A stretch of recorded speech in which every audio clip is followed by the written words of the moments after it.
Olá, bom dia, tudo bem?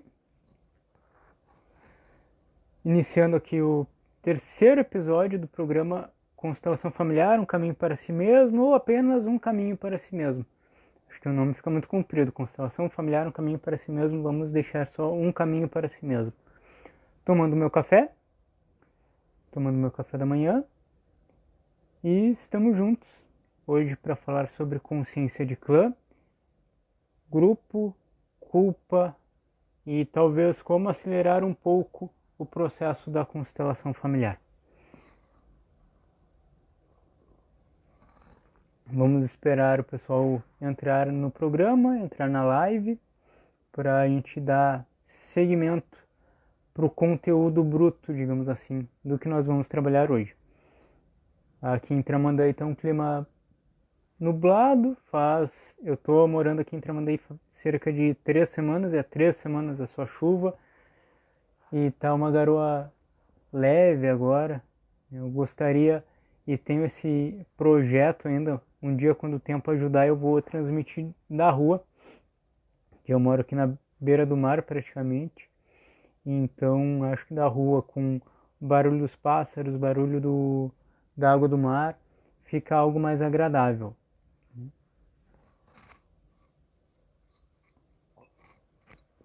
Final de semana estivemos em Porto Alegre, um grupo muito bacana de constelações no sábado, na sala terapêutica, no espaço da minha colega e amiga Letícia Wolff. Eu vou também trazer algumas dinâmicas que nós vimos nesse grupo de constelação no sábado para falar um pouco sobre o tema de hoje, para exemplificar. Eu gosto sempre de trazer exemplos concretos de coisas que ou eu vivenciei ou nós vimos por meio da prática da constelação familiar. Que muitas vezes nós falamos em teoria, muitas vezes nós falamos em livros, em Hellinger disse isso, Hellinger disse aquilo, Hellinger falou tal coisa.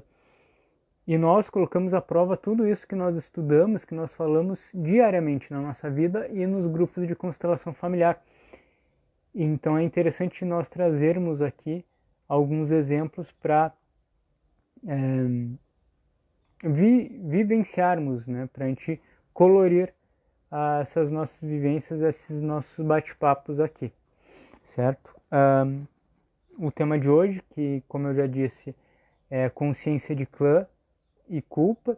Eu pensei em fazer essa live desse tema, ele é um pouquinho tenso, né? A gente talvez vai gerar algumas discussões aqui, e eu gostaria que todos vocês que participarem da live, e também não só da live aqui, mas como esse vídeo vai ficar no meu YouTube e também no Facebook, comentem, né? Compartilhem e comentem, né? Mesmo que não estejam vendo a live aqui, mas depois quando forem ver no YouTube ou no Facebook, coloque seu comentário, sua pergunta, sua dúvida para que a gente possa responder e ter esse debate saudável sobre a constelação familiar, sobre essas bases e aquilo que a gente vê na constelação. Até mesmo alguma vivência, né? Poxa, participei de uma constelação ou comigo ou com algum outro profissional e vi que é assim, mas vi alguma coisa diferente e tal. Então, nós buscamos debater, né? Buscamos sempre dialogar. O Hellinger, ele fala muito disso, sobre as pessoas que não se submetem ao processo da constelação, que não se colocam numa constelação, que não veem a constelação e dizem que o que nós falamos sobre as ordens do amor, sobre consciência é besteira ou não existe, ou é uma teoria vã. E ele diz, eu nem discuto com as pessoas que se negam a olhar isso, se negam a ver com os olhos não do julgamento, mas com os olhos apenas da percepção, apenas da contemplação. Então ele diz, eu nem discuto com pessoas que não se propõem a ver. Primeiro vamos ver, primeiro vamos nos colocar no processo, para depois a gente discutir o que acontece no processo. Então, o que a gente vai trazer hoje é baseado em um trecho que está nesse livro aqui, que é um livro muito bacana, que ele é uma entrevista de uma jornalista alemã chamada Gabriele Tenhovel com Hellinger, né? Ela tem 2 livros junto com Hellinger. Tem esse daqui, que o nome é Constelações Familiares, o Reconhecimento das Ordens do Amor, e tem o outro que é Um Lugar para, para os Excluídos. Ambos são entrevistas, são partes de entrevistas que o Hellinger deu para Gabriele Tenhovel. E aqui tem muitas questões da base filosófica da constelação e alguns esclarecimentos. Então eu indico muito esse livro aqui, o vermelhinho, certo? Para quem quiser se aprofundar um pouco mais. Esse daqui, Ordens do Amor, Um Lugar para os Excluídos, para mim são as bases da constelação. Esses três eu indico para quem quer estudar melhor, entender um pouco melhor sobre essas bases mais teóricas da constelação. Que, como a gente sempre diz, constelação familiar ela não é uma teoria, ela é um fenômeno. O que acontece? A gente observa um fenômeno, observa as relações humanas e a partir dessa observação, por meio daquelas dinâmicas que mais acontecem, nós trazemos, ou o Hellinger trouxe, nós colocamos isso à prova todo dia, essa abordagem, essa observação, essa teoria que na verdade não é teoria, é uma prática que a gente apenas sistematiza, apenas escreve, apenas transcreve aquilo que a gente observa. Tal como eu estou aqui na praia e eu começo a observar os sabiás, os quero-queros e vou escrever algo sobre eles. Vou escrever um livro sobre as minhas observações. Os livros de constelação familiar são isso, são anotações sobre observações que o Hellinger e outros consteladores fizeram, e aí eu indico também outros autores de constelação familiar muito bons. Tem o Steven Hausner, que ele tem um livro azulzinho, que eu até tenho ele aqui, mas eu esqueci de trazer ele aqui pro estúdio, que é o meu quarto, né? Que é Constelações Familiares, Um Caminho para a Cura, que é muito bacana, muito bom, que ele trata apenas doenças com constelação familiar. Então ele traz feedbacks, ele traz depoimentos de clientes muito legais, então é um outro livro que eu indico bastante. Tem também livros do Jacob Schneider, que ele traz o que eu digo que é uma apostila prática para quem vai estudar e está fazendo formação em constelação familiar, que é constelação familiar a prática na vida diária, que é como se fosse uma apostila, porque ele é muito didático, ele é muito bom. Tem também da Joy Manet, que é uma consteladora da África do Sul, que ela foi aluna do Hellinger, que é um livrinho bem fininho, que é Constelação Familiar e a Sua Vida Diária. Né? O do Jacob Schneider é Constelação Familiar, a prática da constelação familiar. Da Joy Manet é Constelação Familiar na Sua Vida Diária, e é um livro bem curtinho, ele traz alguns conceitos bem simples, bem básicos, também indico para quem está começando a entender constelação familiar. Então é bom a gente ir aprofundando. Eu sempre digo, às vezes, para as pessoas que participam dos grupos de constelação, às vezes a pessoa que só está sentada ali, escuta a palestra que a gente faz antes da constelação e vê as dinâmicas, muitas vezes essa pessoa ela já tem a sua constelação interna, ela já capta algo e já começa a mudar algo dentro de si. Né? E isso é importante, ela começa a mudar a postura interna. E é disso que a gente vai falar hoje, postura interna, né, consciência de clã. Bom, primeiro, o que, segundo o Hellinger e o que a gente vê, é algo que, digamos, atrapalha muito a nossa vida, é algo que nos trava muito, e eu vou falar um pouco sobre isso hoje, é a nossa consciência. A consciência é algo que nos limita muito dentro do nosso campo de atuação. Bom, Gustavo, como assim a consciência é algo que nos limita?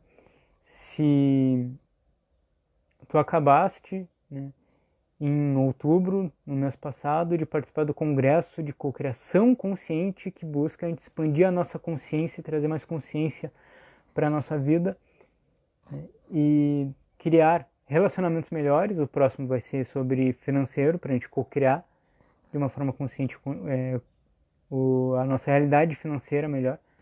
Como assim? Porque eu passei lá o dia inteiro, eu fui lá, participei, vi os teus vídeos sobre o Congresso de Cocriação Consciente, e aprendemos que consciência é o que nos liberta. Agora tu tá dizendo que consciência é aquilo que nos trava, que nos limita? Não tô entendendo nada, Gustavo, tu tá louco, tu tá te contradizendo. Não.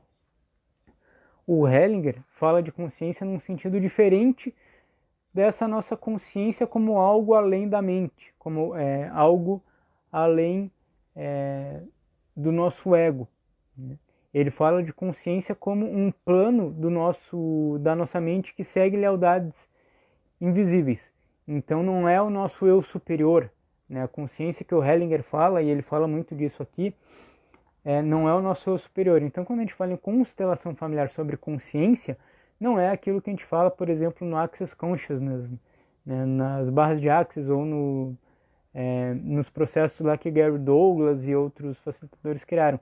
Não é o que o Eckhart Tolle fala, que é um livro que eu gosto muito, que é O Poder do Agora.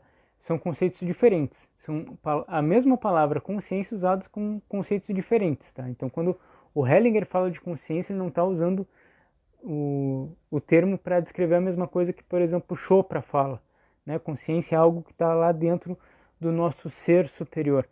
O Hellinger ele fala que consciência é um órgão de percepção especial que faz com que nós nos vinculamos a determinados grupos.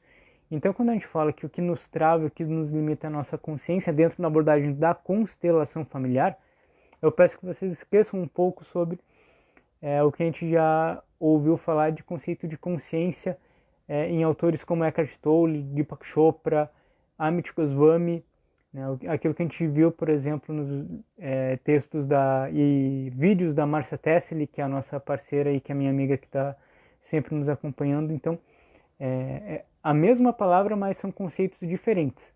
Tá? São conceitos diferentes. A gente só usa a mesma palavra para explicar fenômenos diferentes. Então, dentro da constelação familiar, quando o Hellinger fala de consciência, ele está falando de um sentido de pertencimento. Ou seja, quando eu sou consciencioso, como ele fala, quando eu estou dentro da minha consciência, eu estou querendo pertencer a um determinado grupo. E esse é um sentimento primário que nós temos. É o sentimento de pertinência que ele fala nos grupos ou de pertencimento.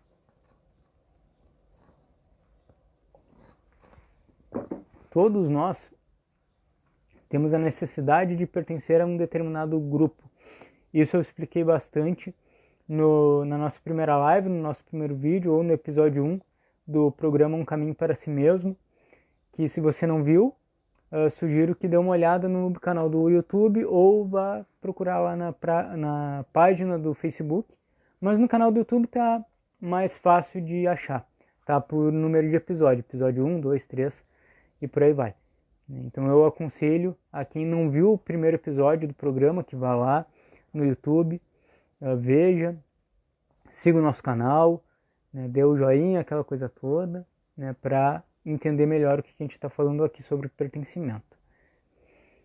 Então nós nos sentimos inocentes quando nós pertencemos a um determinado grupo.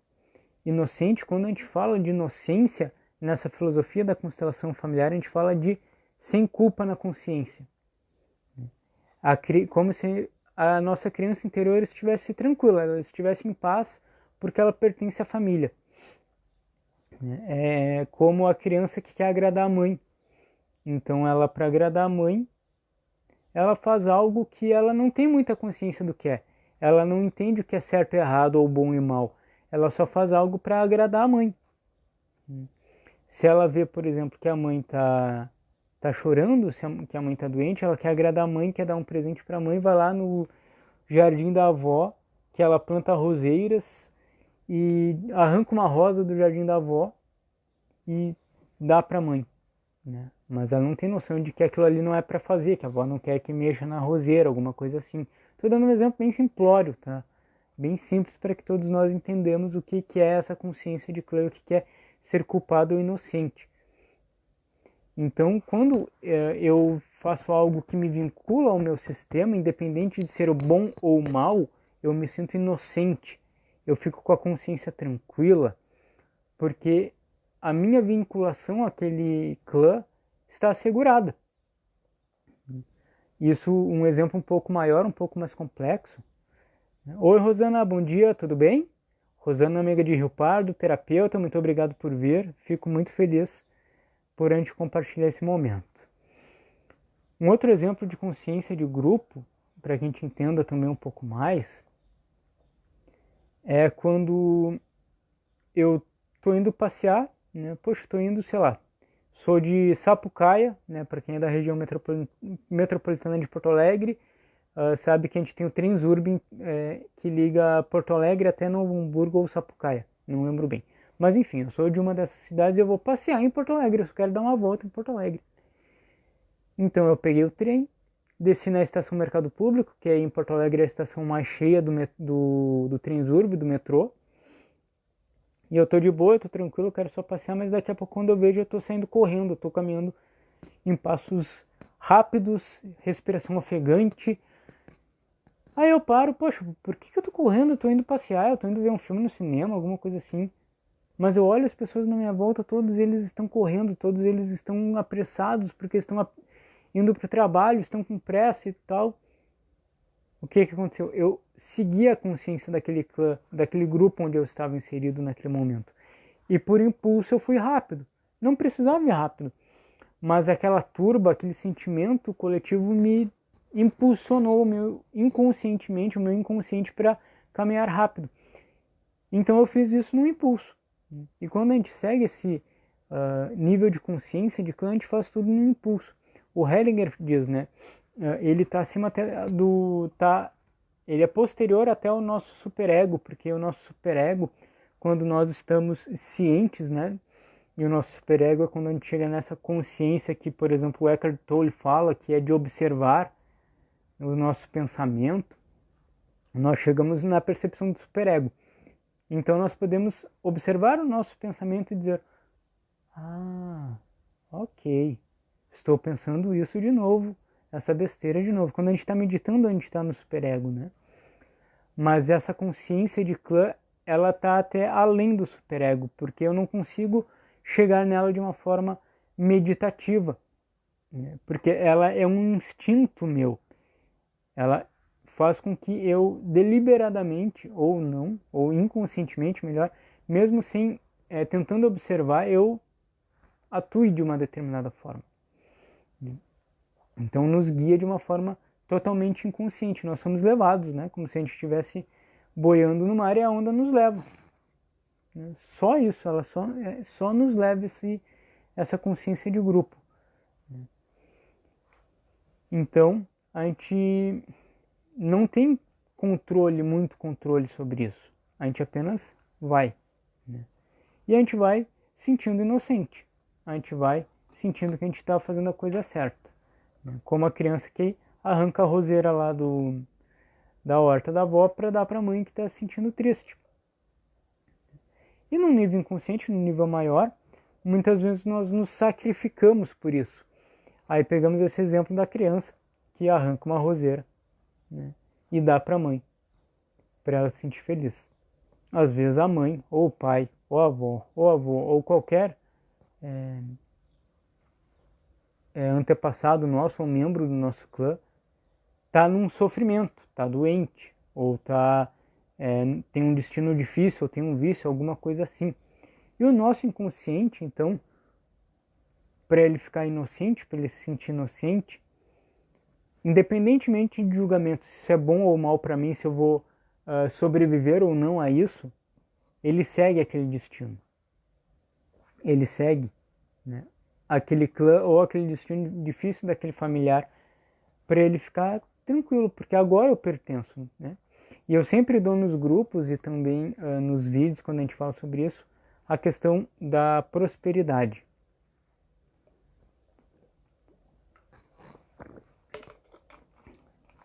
Digamos o Gustavo, esse exemplo é meio batido, eu sempre dou ele, mas é bom a gente reafirmar. O Gustavo, ele vem de uma família humilde, então ele conseguiu galgar uma independência financeira, conseguiu galgar uma estabilidade financeira bacana e está subindo, né, no seu nível de prosperidade. Aí o Gustavo olha para sua família e vê que seus pais continuam morando no mesmo local, na mesma vila ou no mesmo bairro humilde, todos os seus familiares continuam morando no mesmo lugar. E eu me sinto orgulhoso, porque eu pensei, poxa, olha só, eu saí de lá, né, saí dessa dificuldade toda e venci, que legal, coisa boa. Mas dentro do inconsciente, talvez, dentro lá da minha consciência de grupo, dessa minha consciência de clã, né, dessa minha consciência de pertencimento, o Gustavo, a criança interior que existe dentro do Gustavo, Gustavo pequenininho, rentinho que eu digo, né? Cabeçudinho, orelhudinho, com os óculos desse tamanho, magricelinho, ele olha para sua família e pensa, poxa, eu estou me distanciando. Isso tudo é no inconsciente, né? Eu estou me distanciando, eu estou sendo diferente. Eu não estou mais pertencendo, isso me dói. Então eu vou me sabotar. Me sabotar e me sabotar até que eu volte para o mesmo nível do meu clã. Conscientemente eu vou achar isso uma porcaria, né? Uma droga, uma bosta, né? Mas o meu inconsciente, a minha criança interior, o Gustavo Rentinho, como eu digo, ele se sente feliz, ele se sente inocente, ele se sente aliviado, porque agora ele voltou a pertencer. Agora ele voltou, né, a se sentir parte da família. Um exemplo, né, de como isso acontece foi numa das constelações que nós tivemos nesse final de semana em Porto Alegre, no sábado. Nós fizemos um grupo e uma das participantes, das clientes, ela veio com um tema de independência financeira. Eu queria ter independência financeira, né, porque hoje eu moro com a minha mãe, e ela me ajuda financeiramente, ela me ajuda também com as questões da minha filha, o que eu ganho não é suficiente, parará, parará, parará, então eu queria ter independência financeira. Ok, vamos colocar a constelação e ver o que acontece. Então a gente colocou um representante para o dinheiro, um representante para participante. A gente viu que eles não tinham uma relação muito boa, porque a representante da cliente não olhava para o dinheiro, não olhava para a prosperidade, olhava para outro lugar. Então, de posse de informações da família de origem, a gente viu que a cliente falou que a mãe dela perdeu a própria mãe, ou seja, a avó dela faleceu quando a mãe dela era muito nova. E a mãe dela sofreu muito por isso, né, na infância. Então, a gente colocou uma representante para mãe. E a gente viu que a mãe olhava para uma determinada direção. E a partir de então a representante da cliente começou a olhar também para a mesma direção da mãe. Então a gente testou e colocou uma pessoa, né, para representar a avó que havia falecido. E ambas então olhavam para essa pessoa, né, para a avó que já havia falecido. E ninguém olhava para o dinheiro, ninguém olhava para a prosperidade.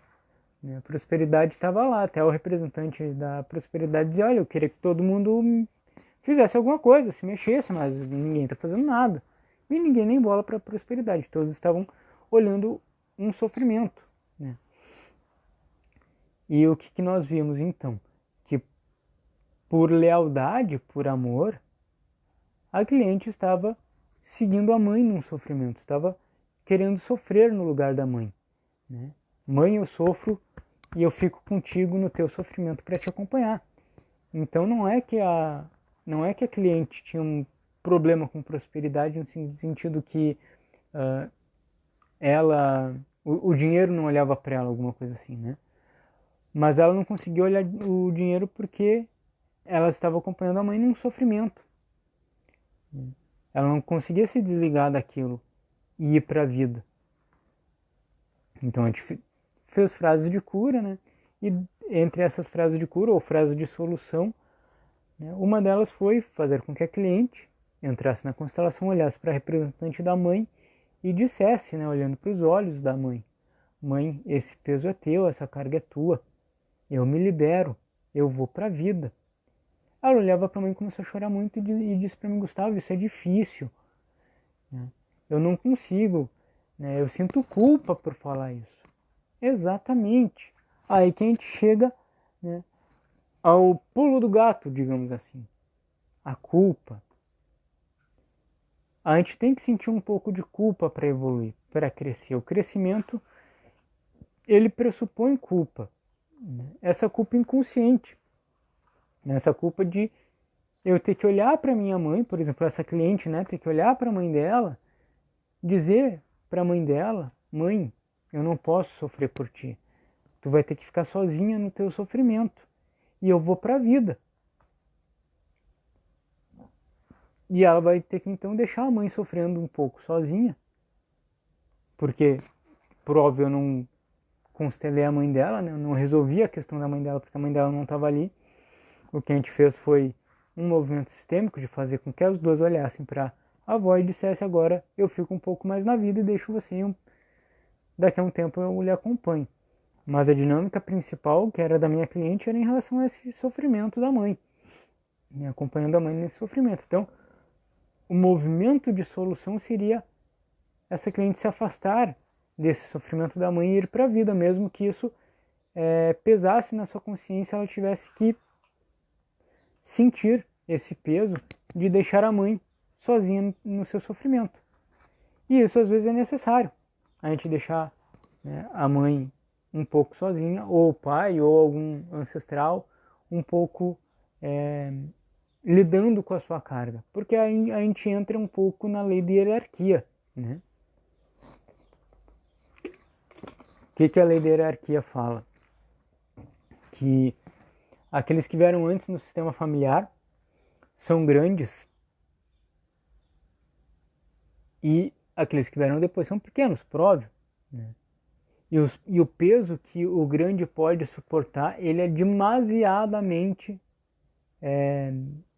pesado, né? O peso pesado, para que aqueles que vêm depois possam carregar.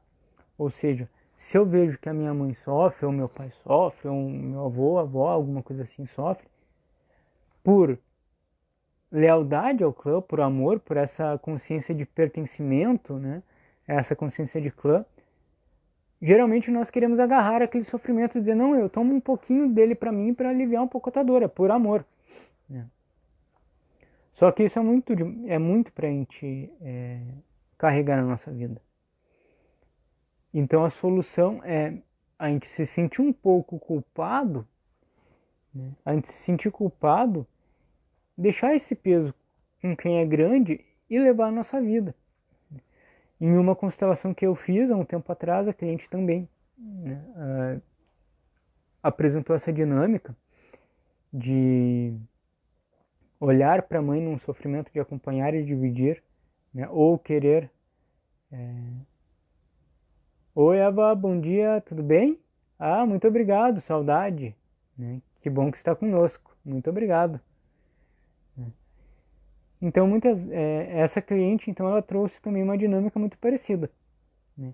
Ela queria cuidar da mãe, ela queria ser a mãe da mãe, na doença da mãe. A mãe estava com Alzheimer e ela se sentia presa e achava que tinha que cuidar 24 horas por dia da mãe. E ela não conseguia ir para a vida, ela trouxe a questão dos relacionamentos, ela não conseguia se prender, não conseguia se vincular a nenhum relacionamento porque ela não estava disponível para os relacionamentos. Ela estava 100% olhando para trás, olhando para a própria mãe, achando que tinha que cuidar da mãe, achando que tinha que ser a mãe da mãe no sofrimento dela, na doença dela. E a proposta de frase ou de movimento de cura que a gente fez é olhar para a mãe e dizer: mãe, eu te deixo no teu sofrimento, eu não posso te salvar, né? Eu fui até o meu limite, eu não posso ir mais. Agora eu te deixo com a tua dor, com a tua doença e vou para minha vida. E ela olhou para mim e disse: não, isso é errado, Gustavo, não vou nunca falar isso para minha mãe, tu tá louco, a minha mãe me deu tudo, me criou, me cuidou. Como é que eu vou deixar ela sozinha na doença dela? Pois então, isso é culpa. E eu já falei isso em muitas palestras e uma pessoa uma vez me disse: não, mas isso que tu está dizendo é algo desumano, como é que eu vou deixar a minha mãe, meu pai ou algum familiar meu na doença? Né? Isso não significa abandonar, não estou dizendo para abandonar uma pessoa que está doente, mas para cuidar dela até um determinado limite, que isso não pare a minha vida. Porque muitas vezes acontece isso, né? A gente acha que a gente se sente em dívida E a gente quer cuidar de pai, de mãe, de avô, de avó, de tio, de tia. E pausa a nossa vida. E a gente não vive, a gente fica em torno desse familiar, né, desse destino difícil e não segue na nossa vida. Muitas vezes as pessoas têm um familiar que está doente e se negam, por exemplo, a deixar numa casa de repouso, né, porque acham, não, eu tenho que cuidar, porque cuidou de mim e tal. Daqui a pouco a melhor solução realmente é deixar alguns em cuidado especializado, alguma coisa assim. Mas cada um segue, né, a sua consciência. E essa cliente, né, que estava trazendo essa questão da mãe que tinha Alzheimer, ela disse, não vou falar isso, né, não posso, né, falar isso para ela. Aí eu sugeri a frase, mãe, eu paro a minha vida para cuidar de ti. Isso me alivia, mas eu não vou viver mais enquanto, né, tu estiver nesse plano, eu vou cuidar de ti. E ela falou isso de uma forma mais tranquila. Ok, tudo bem, não tem certo e errado. A consequência é que ela realmente não estará disponível para seus relacionamentos. É duro, mas é a realidade. Isso é o que a gente diz, né? De eu tomar a vida ao que custa a mim, ao que custa aos que vêm antes de mim. E às vezes esse custo é uma culpa. Às vezes esse custo é olhar para trás e dizer eu não posso, né, mais cuidar. Eu não posso mais dar tanta atenção porque eu preciso viver a minha vida. E isso me lembra, por exemplo, quando a minha mãe ela teve câncer, né? Foi um momento bem difícil pra gente e eu fiquei um tempo sem trabalhar para ficar cuidando dela em casa. E todo dia, né, quando eu estava em casa cuidando dela, eu acordava bem cedo, ia no quarto dela, né, mãe, tu tá bem, né? Como é que tá? Como é que passou a noite e tal? Aí ela, bem debilitada, né? Ah, tô bem, meu filho, tô bem. Ah, agora hoje tu pode trabalhar, tu pode ir, eu vou ficar em casa sozinha. Ela não conseguia nem levantar da cama, mas ela queria que eu fosse trabalhar, que eu fosse viver a minha vida.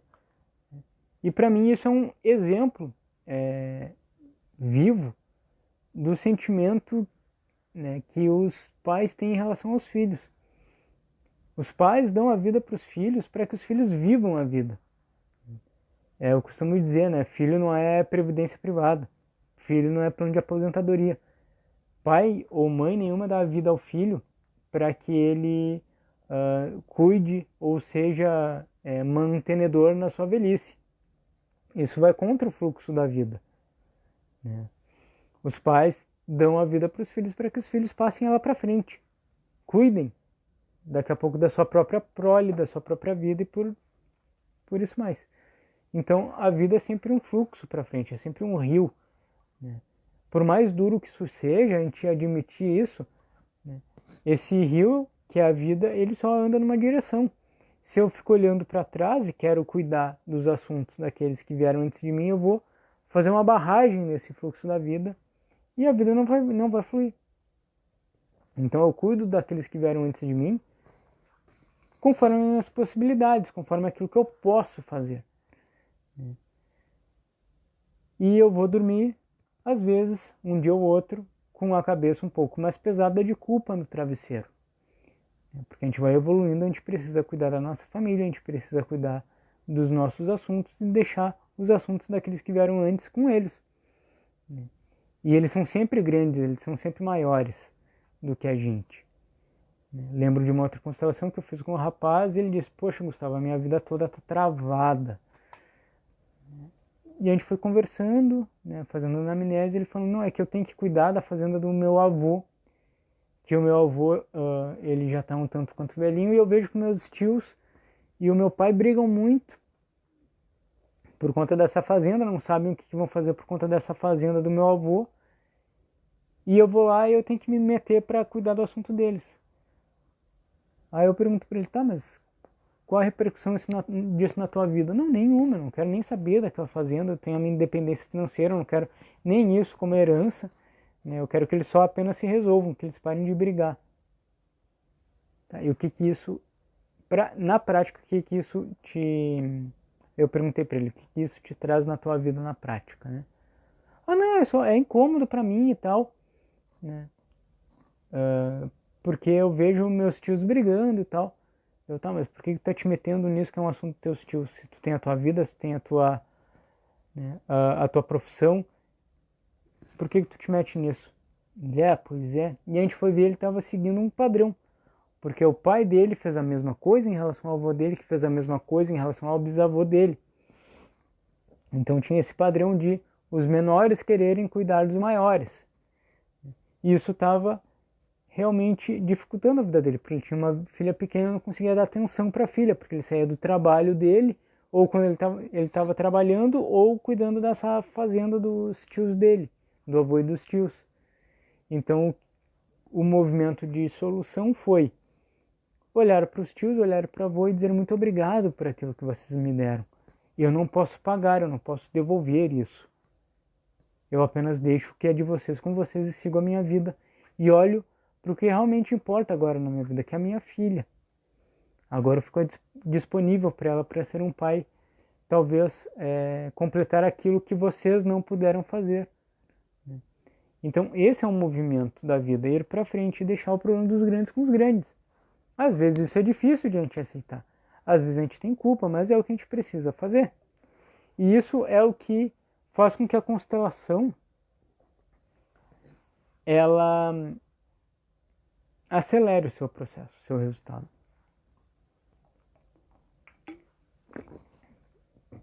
Eu aceitar que eu vou ter que me sentir culpado, que eu não vou poder agradar todo mundo. E eu caminhar nessa estrada que é o pós-constelação, que é esse caminho que se abre, né, pela constelação, eu caminhar com um pouco de culpa. Mas quem sabe seja essa forma de eu andar um pouco mais rápido. Eu me livrar de um peso desse tamanho, né, que é a carga dos meus ancestrais, que é aquele peso sistêmico que eu carrego, e eu carregar um peso um pouco menor, que é a culpa. Talvez essa é a solução. Oi, Beto, tudo bem? Beto, colega também terapeuta, constelador, fez a formação comigo.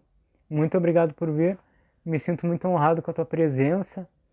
E vamos trocando ideias. Se tiver alguma coisa aí, Beto, para acrescentar, né, daquilo que a gente está falando. Hoje o tema da live é consciência de clã e culpa, que às vezes a gente se sente culpado por quebrar alguns padrões e a gente tem que, né, digamos, dormir com esse peso um pouco na cabeça, né, com esse peso um pouco na consciência.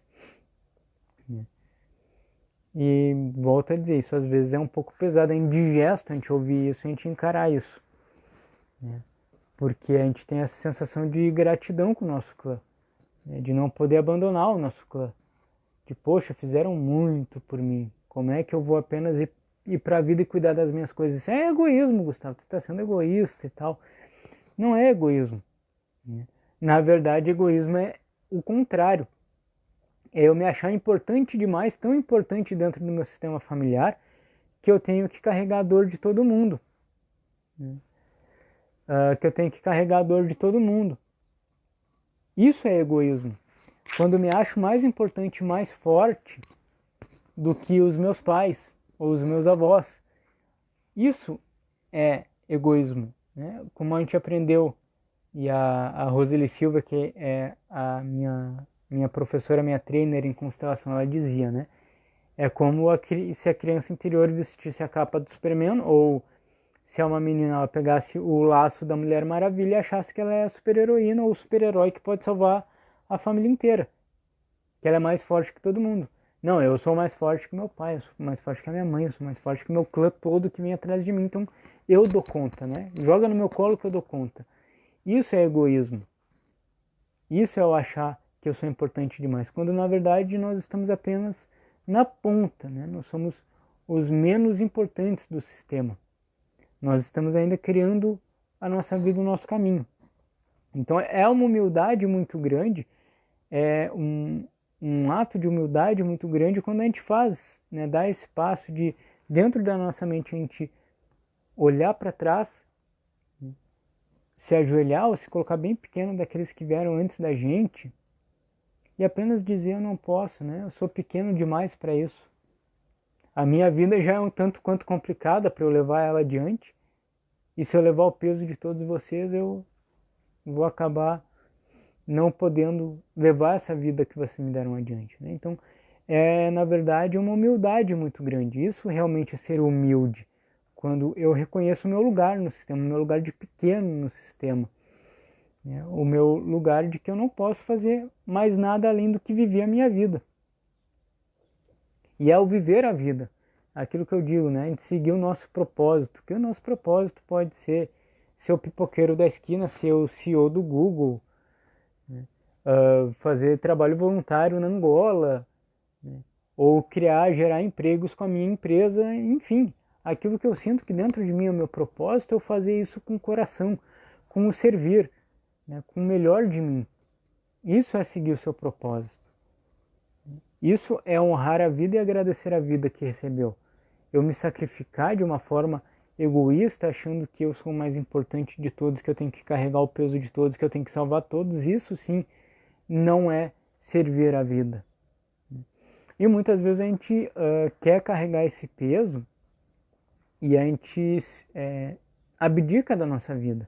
Não apenas em relação aos nossos ancestrais, às vezes a gente projeta essa sensação de culpa, de eu não poder levar a minha vida adiante, né? Abdicando, sei lá, trabalhando voluntariamente a vida inteira, né?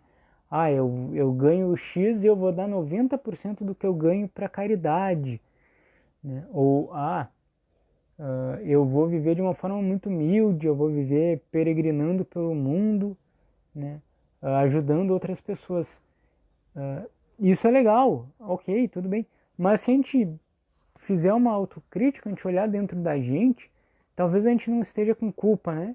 Sentindo a culpa, o peso da vida, e a gente está abdicando de viver a nossa vida, de usufruir da vida, né? Desse presente que foi nos dado, porque a gente acha que é demais, que aqueles que vieram antes da gente, isso pode ter uma dimensão sistêmica muito grande, pode ser a minha mãe que sofreu, né, quando eu era pequeno para me dar comida, ou meu avô que veio refugiado da guerra e que ele viu todos os seus irmãos morrerem na guerra, pegou um navio, veio para o Brasil e agora eu me sinto culpado, né? Aquela mesma culpa que ele sentia por ter sobrevivido, eu sinto também dentro de mim, então eu não me permito viver e gozar dessa vida. Então eu dou tudo da minha vida, né, para outras pessoas.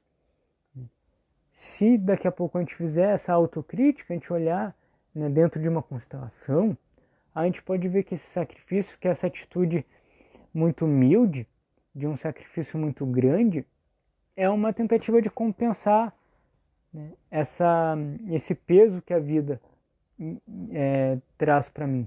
Esse peso nessa minha consciência de pertencimento, de grupo, né? Como que eu vou viver se outros sofreram para eu estar aqui? Quando na verdade, quando a gente vai ver a solução e o bonito da vida, o Hellinger fala muito disso, né? Isso que é bonito na vida. É olhar para todo esse sofrimento, né? Todas essas perdas, ou essa fome, essas doenças, essa guerra, e dizer, poxa, vocês fizeram tudo isso e eu estou aqui, né? E eu vou fazer algo de bom agora, né? Com essa vida. Vou compensar esse sofrimento de vocês, né? Esse sacrifício de vocês, vivendo a minha vida de uma forma plena, né? Completando aquilo que não foi possível para vocês, com muita honra. Em vez de sacrificar a minha vida, eu vivo a minha vida de uma forma mais plena. Isso é bonito, né? Quando eu faço essa reverência ao destino dos meus ancestrais, dos meus pais, dos meus avós, dos meus bisavós, e tomo a vida e digo, com todo esse peso, o que custou a vocês é o que custou a mim, eu vou viver. E eu vou fazer o meu melhor para mim. Isso é que libera, né, muitas vezes, esses pesos e esses vínculos de consciência que nós temos. Então, resumindo, a gente vai ter culpa, né? Muitas vezes a gente vai ter culpa. Mas se a gente olha para trás e a gente vê e honra esse sofrimento das pessoas, a gente ameniza essa culpa, né? A gente pode dizer, poxa, não foi possível para você, mas agora eu faço, né? Eu sou feliz, né? Eu vivo de uma forma mais plena, mais completa, em honra a você. Seria mais ou menos esse o sentimento que supera a culpa, né? Esse peso na cabeça que a gente tem, às vezes, quando a gente deita no travesseiro, né, antes de dormir, e pensa, poxa, né, será que eu vivo mesmo? Né, será que eu faço algo de bom para a minha vida? Ou se eu presto atenção àqueles que vieram antes de mim? Estou falando aqui direto há 45 minutos e nenhuma dúvida, nenhuma pergunta. Estou ficando assustado. Daqui a pouco o pessoal saiu correndo, ficou meio com medo daquilo que eu falei. Eu não entendeu nada do que eu falei, né? Se alguém tiver alguma dúvida, alguma observação, por favor, se manifeste. Vamos interagir, né? Isso não é um monólogo, né? Espero que a gente consiga fazer um bate-papo desses programas que a gente faz aí toda segunda-feira, né? De trocar ideias e ampliar as nossas visões.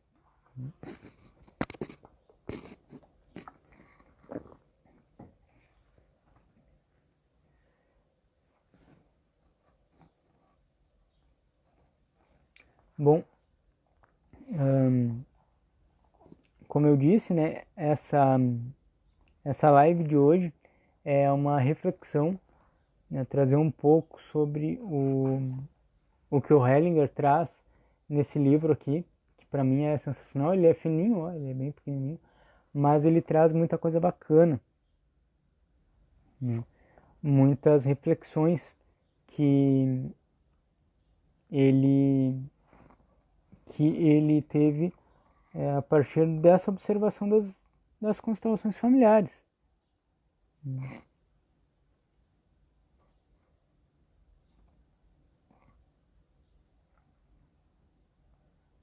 Uma outra questão aqui, que o Hellinger fala, dessa questão da culpa, né, é que às vezes a gente tem culpa por receber demais dentro de um relacionamento. E se a gente está num relacionamento entre iguais, por exemplo, um casamento, e se a gente recebe muito, né? Por exemplo, se um dos casais ele se sacrifica demais pelo relacionamento, né? Digamos, um dos dois carrega o relacionamento nas costas, né? Só um que trabalha, só um que dá amor, que dá afeto, né? Só um que se esforça pelo relacionamento. E o outro fica mais, né, de boa, digamos assim, eu só tenho que receber. Aquele que muito recebe dentro do relacionamento, ele vai se sentindo culpado. Ele vai se sentindo culpado. E chega um determinado momento em que ele se sente tão culpado, que ele tem que sair daquele relacionamento, que ele não consegue. Isso é tudo inconsciente, né? Ele não consegue ficar naquele relacionamento porque ele tem muita culpa. E ele começa então a agredir o outro, né? Eu dou aquele exemplo clássico, né, que a gente viu, e não é algo de gênero, tá? Não é dizendo feminismo ou machismo, mas que a gente vê muito nos relacionamentos mais antigos, aqueles relacionamentos que existem há uns 50, 40 anos, em que a mulher era, né, aquela onipresente, onipotente dentro de casa, só ela fazia as questões da casa, né? Limpava, lavava, fazia comida e tal. Claro, o homem trabalhava e tal, né, e trazia o sustento para casa, mas às vezes isso era um tanto quanto disparo, né? Às vezes o homem não trabalhava muito, enfim. Tá? Tô dando um exemplo só. A mulher cozinha, faz o mesmo tipo de comida 30 anos. E o cara come o mesmo tipo de comida há 30 anos. Uma determinada época, o cara começa a reclamar da comida da esposa. Não, porque isso daqui agora tá com pouco sal, porque eu passei a vida inteira comendo sei lá, galinhada todo sábado, não quero mais comer galinhada, começa a reclamar. Às vezes isso significa que o cara, que esse homem, ele está se sentindo culpado por muito ter recebido durante esses anos todos de relacionamento. E como ele não consegue, né, agradecer, ele não consegue dizer obrigado, recebi demais, porque ele não pode compensar isso, ele se sente incapaz de compensar isso, ele começa a reclamar para dar uma desculpa para sair do relacionamento. Então, às vezes, nós vemos que alguns relacionamentos terminam porque um dá demais e o outro recebe demais. Ou um dá demais e o outro dá de menos. E aquele que recebe muito se sente culpado e tem que sair do relacionamento. Porque ele não tem a capacidade de dar aquilo que recebeu, de compensar aquilo que recebeu. Então ele começa a dar defeito e dar desculpa para sair do relacionamento. Né? De uma consciência um pouco mais limpa, né? Dando uma desculpa para sair do relacionamento. Então, algo que o Hellinger fala bastante é que a gente só deve dar num relacionamento, né? Um relacionamento de casal, por exemplo, aquilo que o outro está disposto a nos dar de volta. Às vezes a gente dá demais, a gente acha que o amor ilimitado é bom. Né? O amor incondicional ilimitado é bom, que eu tenho que fazer tudo pelo outro. Mas se a gente for ver o outro, ele não pode nos dar mais. Isso não é uma questão de bom ou mal, certo e errado. Como tem um capítulo desse livro, né, que o Hellinger fala a frase, né, todos nós estamos emaranhados ao nosso modo. Então, todos nós temos o nosso emaranhamento, todos nós podemos chegar a um determinado nível num relacionamento, está tudo bem. Se eu respeito esse limite do outro e me coloco disponível, né, para dar apenas aquilo que o outro pode me dar de volta, eu vou conseguir ter um relacionamento equilibrado. Se eu quero dar para o outro muito mais do que ele pode me dar, talvez o meu relacionamento um dia ele vai acabar por conta disso. Então é importante a gente ter esse conhecimento, a gente chegar num diálogo, né, dentro dos relacionamentos de casais e ver exatamente qual é o limite entre um e o outro. E a gente respeitar isso, né? Eu só vou até aqui. Tudo bem, você só pode me dar isso. E eu fico feliz com isso. Né? Eu respeito isso em você. Às vezes a gente exige demais do outro. Exige que o outro seja aquilo que ele não pode ser. Então a gente não ama realmente o outro como ele é. Né? Não é um amor incondicional. Eu espero do outro muito mais do que ele pode me dar. Vamos ver o que o Beto aqui está propondo. Né? Bom dia, Gustavo. Qual o alcance que pode ter um sistema familiar quando apenas um membro constela? Busca através da constelação. Os outros membros seguem sua vida desavisados e sofrendo.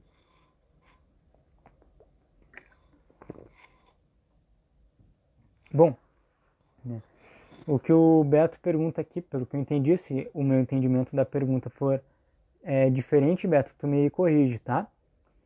Qual o alcance que pode ter em um sistema familiar quando apenas um membro constela? Busca através da constelação. Bom, isso é algo que as pessoas sempre perguntam, né? O Beto deve responder isso bastante, né? A gente sempre, quando a gente está dentro do nosso sistema, a gente, digamos, como é que eu vou pegar a palavra aqui? A gente compartilha das mesmas informações, do mesmo nível de informação. Né? Então, dentro dessa consciência de clã, né, ou dentro desse campo de informação familiar, eu fiz um vídeo só explicando sobre campo de energia familiar. Acho que é o segundo episódio aqui do programa, né, que explica bastante sobre isso. Quando eu sou concebido, eu venho num sistema familiar, eu herdo, ou eu faço parte de um campo, né, de energia familiar. Eu recebo as mesmas informações e transmito as mesmas informações do inconsciente coletivo da minha família. Então, eu herdo esses padrões de comportamento através do que a gente fala de a alma familiar, ou campo familiar, ou a biologia chama de campo morfogenético. Quando eu constelo, eu coloco dentro da constelação, ou seja, dentro daquele campo, né, a consciência do grupo, né, a consciência da minha família. Então eu posso constelar e equilibrar dentro daquela constelação uma relação que eu tenho com a minha mãe, com meu pai, por exemplo. E se a gente propõe, por exemplo, né, dentro das frases de solução, né, que a minha mãe fale para mim, né, Gustavo, eu te libero, né, de toda a expectativa, toda a dor, né, para seguir a tua vida, seguir meu caminho. Eu estou também, digamos, mexendo, né, no campo dela. Não necessariamente que ela vá melhorar ou que ela vai se desemaranhar das questões dela, mas por essa ressonância, eu trabalhando, eu me curando, eu curo e trabalho todo o meu sistema familiar. Então, é possível que esse sofrimento ele seja apaziguado, né, dos meus antepassados, da minha mãe, por exemplo. Né.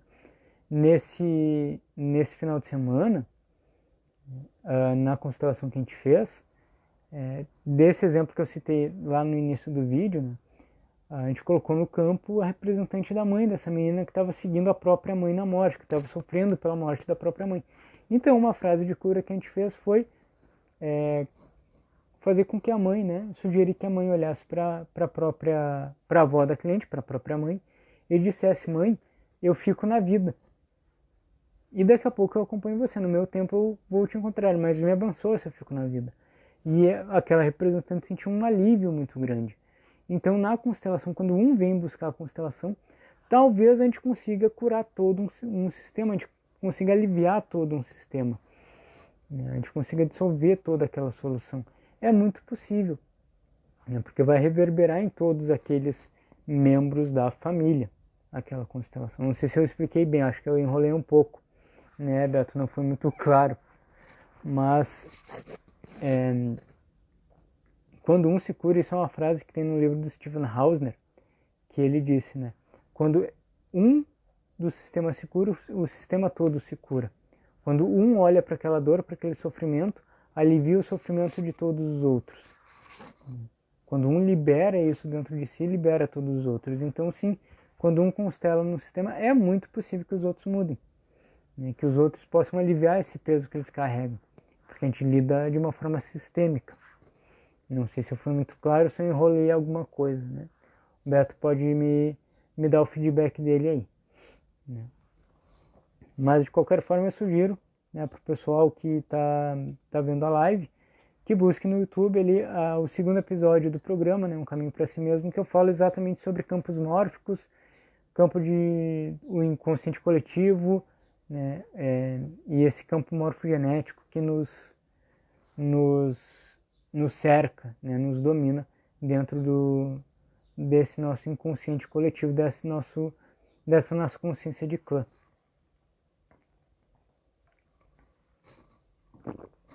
Obrigado, Beto. Valeu pelo feedback. Então, pessoal, a gente está chegando ao final do programa, né? Se alguém ainda tem alguma dúvida e queira tirar agora, é o momento. Se não, depois a gente responde os comentários. Eu vou compartilhar no meu perfil pessoal, né? E também no YouTube. Então eu peço sempre que, se puderem seguir, né, o perfil. Sim, é uma dúvida frequente essa, por isso ele sugeriu que a gente falasse um pouco. As pessoas sempre dizem, né? E o Beto mesmo deve ter se deparar muito com essa pergunta. Gustavo, gostei da constelação, foi legal. Eu quero trazer meu pai, meu filho, minha mãe, todo mundo para constelar. Não é necessário às vezes, né? Às vezes um constelando, né, isso vai reverberar para todo o grupo, né? Muitas vezes as pessoas dizem: poxa, eu estudo, leio bastante constelação, eu quero que meu pai constele a minha mãe, constele meu filho, constele... Tá, e você? Você não vai vir constelar? Pois é, porque tu sabe, eu acho que a questão é deles, né, não é minha. E daí a gente traz aquilo que a gente falou um pouco no início ou no meio aqui da live, né? Aquela questão de eu querer salvar todo mundo. Eu querer mandar todo o meu clã, né, para a constelação, e eu achar que isso vai resolver. Daqui a pouco a chave está com essa pessoa, né? Daqui a pouco essa pessoa que está querendo que todo mundo faça a constelação, né? Talvez ela tenha que ver alguma coisa, se liberar de alguma carga de querer salvar todo mundo, e assim ela libera os outros, né? De talvez querer acompanhar ela, né? De ter esse olhar voltado para ela como salvador. Porque muitas vezes as pessoas chegam, né? Poxa, minha mãe se apoia em mim, Gustavo, eu tenho que, né, tirar esse encosto que é minha mãe na minha vida e tal. Muitas vezes não é a mãe ou o pai da pessoa que se apoia nela, mas a pessoa que vê o sofrimento do pai e da mãe e se coloca ali como alicerce, né? O, como digamos, o porto seguro do pai ou da mãe ou do avô ou da avó. Então ela tem essa impressão, né, essa fantasia de que é a mãe ou o pai que se apoia nela. Quando ela se coloca nessa posição de apoiar, né, de ser o suporte, de querer salvar um deles. Então a gente pode olhar muito para isso também na constelação, né? Essa postura interna que a gente tem frente à nossa família, certo? Talvez a gente aliviando isso na gente, né? Essa nossa postura de Superman ou Mulher Maravilha do clã familiar, a gente libera todos os nossos antepassados para se virarem, né? Para olharem para os seus problemas por si próprios. Claro, a gente vai ter que encarar um pouco daquilo que a gente vem falando nessa live, né? Que é da culpa, né? Às vezes eu vou sentir culpa, isso é inevitável. Eu não tenho o que eu fazer. Mas eu vou levar isso para minha vida. Certo, pessoal? Bom, falei bastante, a gente já tem aí mais de 1 hora de programa. Acho que a gente pode encerrar por aqui. Né? Convido todos vocês a acompanharem. Segunda-feira que vem a gente vai ter uma nova live. Acompanhe as redes sociais. Sempre tem textos, vídeos, talvez podcasts proximamente, novidades. Né? Vamos, né, dissipando esse conhecimento da constelação familiar. Recadinhos. Temos agendado agora para Nova Tramandaí, agora no dia 9, próximo sábado, no espaço Lua Cheia. Né? Grupo de constelação familiar às 14 horas. Mais informações daqui a pouco nas nossas redes sociais para fazer a sua reserva. Né? Quem tiver passando o fim de semana aqui por Tramandaí, Nova Tramandaí, Embeca, Pandacanoa próximo, ou quem mora pela região, é só chamar no WhatsApp 93499860. Né? Meu WhatsApp sempre tem nas minhas redes sociais, é só procurar ali ou me mandar um contato via Messenger ou até comentar aqui nesse vídeo para reservar sua vaga. São 2 vagas para constelar e até 10 vagas para participar. Né? Valores a gente fala em box. Né? Aqui no Espaço Lua Cheia vai ser então dia 9 às 14 horas, próximo sábado, grupo de constelações familiares para atendimentos individuais em Porto Alegre ou no litoral. Também é só marcar pelo WhatsApp comigo, ok? Muito obrigado, pessoal. Deixem aí seu joinha, seu curtir. Inscrevam-se, acompanhem a página. Até a próxima. Tchauzinho, muito obrigado por terem vindo.